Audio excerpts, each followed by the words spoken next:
தமிழ் மொழியில் IAS தேர்வு எழுதி வென்ற முதல் தமிழரான ஓய்வு பெற்ற IAS அதிகாரி R. பாலகிருஷ்ணன் உலக தமிழ் ஆராய்ச்சி நிறுவனத்தின் தலைவராக நியமிக்கப்பட்டுள்ளார். சென்னை தரமணியில் உலக தமிழ் ஆராய்ச்சி நிறுவனம் செயல்பட்டு வருகிறது. இந்த நிறுவனத்தின் தலைவராக ஒடிசா முன்னாள் தலைமைச் செயலாளரான R. பாலகிருஷ்ணனை நியமித்து தமிழ்நாடு அரசு உத்தரவிட்டுள்ளது. புகழ்பெற்ற தமிழ் மொழி அறிஞரும் ஆட்சிப்பணி வல்லுநருமான R. பாலகிருஷ்ணன் தமிழ் இலக்கியத்தில் இளங்கலை மற்றும் முதுகலை பட்டங்களை பெற்றவர் ஆவார். மேலும் தமிழில் குடிமைப்பணி தேர்வுகளை எழுதி வென்ற முதல் தமிழர் என்ற சிறப்பையும் R. பாலகிருஷ்ணன் பெற்றுள்ளார். ஆய்வாளர், படைப்பாளர் என்ற இரு தளங்களில் செயல்படும் இவர் 15 நூல்களின் ஆசிரியராகவும் விளங்கி வருகிறார். சிந்துவெளி பண்பாட்டு தொல்லியல் தரவுகளை சங்க இலக்கியங்கள் மற்றும் தமிழ்நாட்டு அகழாய்வு தரவுகளோடு ஒப்பிட்டு இவர் எழுதிய ஆங்கிலம் மற்றும் தமிழ் நூல்கள் உலகின் கவனத்தை ஈர்த்துள்ளன. இந்திய ஆட்சிப் பணிக்கு 1984 ஆண்டு தேர்ந்தெடுக்கப்பட்ட R. பாலகிருஷ்ணன் ஒடிசா மாநில அரசிலும் இந்திய தேர்தல் ஆணையத்திலும் 34 ஆண்டுகள் சிறப்பாக பணியாற்றியவர் ஆவார். 2018 பணி ஓய்வு பெற்ற இவர் அதன் பிறகு முன்னாள் ஒடிசா முதலமைச்சரின் தலைமை ஆலோசகராக 2024 வரையில் பொறுப்பு வகித்தார். திருவண்ணாமலை அண்ணாமலையார் கோவிலில் இசையமைப்பாளர் அனிருத் சாமி தரிசனம் செய்தார். மகா சிவராத்திரியை முன்னிட்டு திருவண்ணாமலை அண்ணாமலையார் கோவிலுக்கு வந்த அவர் சம்பந்த விநாயகரை வணங்கி பின்னர் அண்ணாமலையார் மற்றும் உண்ணாமலை அம்மனை வழிபட்டார்.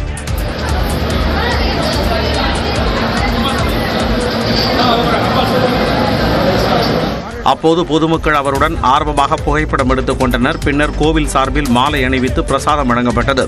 அதேபோல சிவராத்திரியை முன்னிட்டு காளஹஸ்தி கோவிலில் நடிகர் பிரபுதேவா சாமி தரிசனம் செய்தார். இதைத் தொடர்ந்து செய்தியாளர்களிடம் பேசிய பிரபுதேவா கண்ணப்ப நாயனார் வரலாற்று கதையை கொண்டு கண்ணப்பா திரைப்படத்தை உருவாக்கி இருப்பதாகவும் அதற்காக வழிபாடு செய்ய வந்ததாகவும் கூறினார்.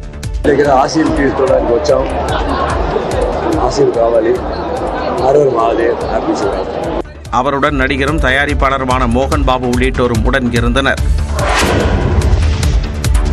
கடலூர் அருகே 2 இளைஞர்களை கொன்று புதைத்த வழக்கில் கைது செய்யப்பட்ட இருவருக்கு விசாரணையின் போது தப்பி ஓட முயன்றதால் பள்ளத்தில் விழுந்து எலும்பு முறிவு ஏற்பட்டது. தீப்புதூர் பகுதியைச் சேர்ந்த அப்புராஜ் மற்றும் எம்புதூரைச் சேர்ந்த சரண்ராஜ் ஆகியோர் கடந்த மாதம் 22ஆம் தேதி காணாமல் போனதாக அவர்களது பெற்றோர் காவல் நிலையத்தில் புகார் அளித்திருந்தனர்.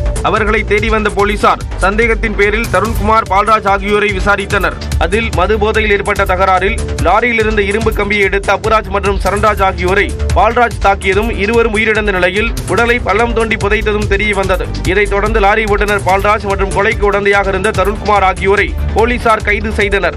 இந்நிலையில் கொலை நடந்த இடத்தில் விசாரணைக்கு அழைத்துச் சென்றபோது இருவரும் தப்பி ஓடியதாக தெரிகிறது.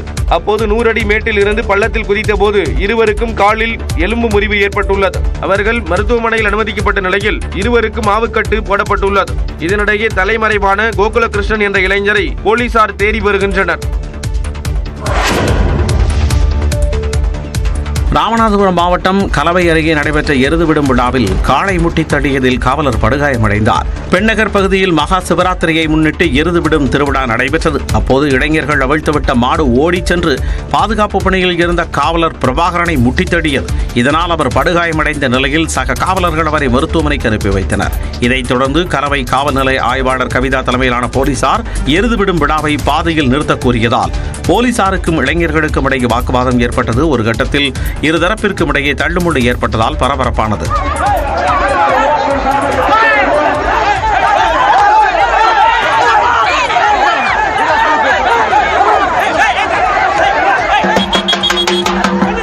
போலீசார் மீது இளைஞர்கள் கை வைத்து தள்ளியதால் பரபரப்பு ஏற்பட்டது. இதைத் தொடர்ந்து அப்பகுதியில் போலீசார் குவிக்கப்பட்டனர்.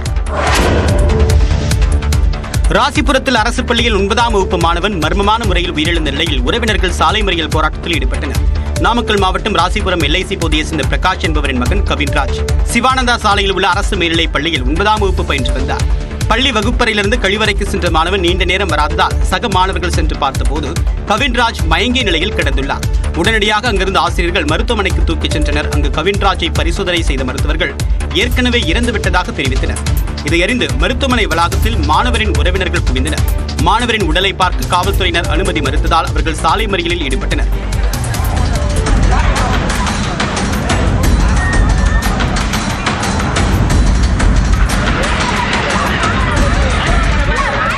இதனிடையே மாணவர் உயிரிழந்த அரசு பள்ளிக்கு நேரில் சென்று மாவட்ட முதன்மை கல்வி அலுவலர் மகேஸ்வரி, தலைமை ஆசிரியர்கள் மற்றும் சக மாணவர்களிடம் விசாரணை மேற்கொண்டார். அவருடன் காவல்துறையினர் மற்றும் வருவாய்த்துறையினரும் விசாரணை மேற்கொண்டு வருகின்றனர். தெலங்கானா சுரங்க விபத்தின் மீட்பு பணிகள் 2 நாட்களில் நிறைவடையும் என்று அம்மாநில நீர்ப்பாசனத்துறை அமைச்சர் உத்தம ரெட்டி தெரிவித்துள்ளார். தெலங்கானாவில் ஸ்ரீசைலம் அணையின் பின்புறத்திலிருந்து வறட்சியால் பாதிக்கப்பட்ட நல்கொண்டா மாவட்டத்துக்கு குடிநீர் கொண்டு செல்லும் வகையில் கால்வாய் அமைப்பதற்காக சுரங்கம் தோண்டும் பணி நடைபெற்று வந்தது. இந்த பணியின் போது கடந்த சனிக்கிழமை நாகர் கர்னூல் மாவட்டம் தோமலபெண்டா என்ற பகுதியில் திடீரென்று மண் சரிவு ஏற்பட்டது. இதில் 2 பொறியாளர்கள் உட்பட 8 பேர் சுரங்கத்திற்குள் சிக்கிக் கொண்டனர். மீட்பு பணி 5 நாட்களை கடந்த நிலையில் சுரங்கத்திற்குள் சிக்கிய தொழிலாளர்களை எந்த வகையிலும் தொடர்பு கொள்ள முடியவில்லை என தகவல் வெளியானது. இந்நிலையில் மீட்பு பணிகளை நேரில் ஆய்வு செய்த மாநில நீர்ப்பாசனத்துறை அமைச்சர் உத்தம ரெட்டி 2 நாட்களில் மீட்பு பணி நிறைவடையும் என்று கூறினார். How to minimize the risk for the rescuers and how to go forward. We have made a concrete plan of action now, and we will be going with greater speed for the saving the survivors. சுரங்கப்பாதை அமைக்க பயன்படுத்தப்படும் துளையிடும் இயந்திரம் சுரங்கத்திற்குள் சிக்கிக் கொண்டதாகவும் அதனை துண்டு துண்டாக வெட்டி அகற்றும் பணி நடைபெற்று வருவதாகவும் அவர் கூறினார். அதன் பிறகு மீட்பு பணி வேகமெடுக்கும் என்றும் உத்தம ரெட்டி குறிப்பிட்டார். சாம்பியன்ஸ் கோப்பை கிரிக்கெட் தொடரில் இங்கிலாந்து அணிக்கு எதிரான போட்டியில் 8 ரன்கள் வித்தியாசத்தில் ஆப்கானிஸ்தான் அணி வெற்றி பெற்று அரையிறுதி வாய்ப்பை தக்க வைத்தது. முதல் போட்டியில் இங்கிலாந்து ஆப்கானிஸ்தான் அணிகள் தோல்வியடைந்த நிலையில் வெற்றி பெற வேண்டிய கட்டாயத்தில் இரு அணிகளும் லாகூரில் பலப்பரீட்சை நடத்தின. முதலில் பேட் செய்த ஆப்கானிஸ்தான் அணி 37 ரன்களுக்கு 3 விக்கெட்டுகளை இழந்த போதிலும் இப்ராஹிம் ஜொத்ரான் சதம் விளாசி அணியை சரிவிலிருந்து மீட்டார். 177 ரன்கள் குவித்த அவர் சாம்பியன்ஸ் கோப்பை கிரிக்கெட் தொடரின் ஒரு போட்டியில் அதிக ரன்கள் சேர்த்திருந்த இங்கிலாந்தின் பென் டக்கெட்டின் சாதனையை முறியடித்தார்.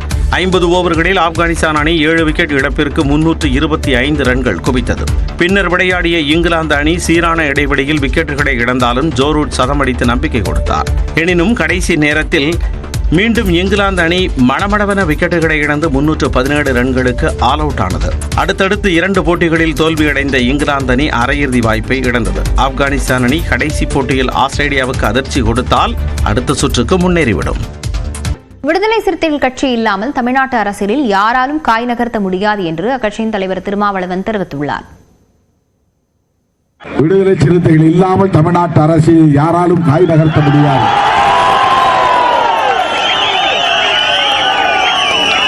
இது என்னுடைய கர்வம் அல்ல, காலத்தின் கட்டளை. இது நான் கர்வத்தோடு பேசவில்லை. ஆனால் காலம் அப்படி ஒன்றை தீர்மானித்திருக்கிறது. சிறுத்தைகள் இல்லாமல் தமிழ்நாட்டில் அரசியல் நடக்காது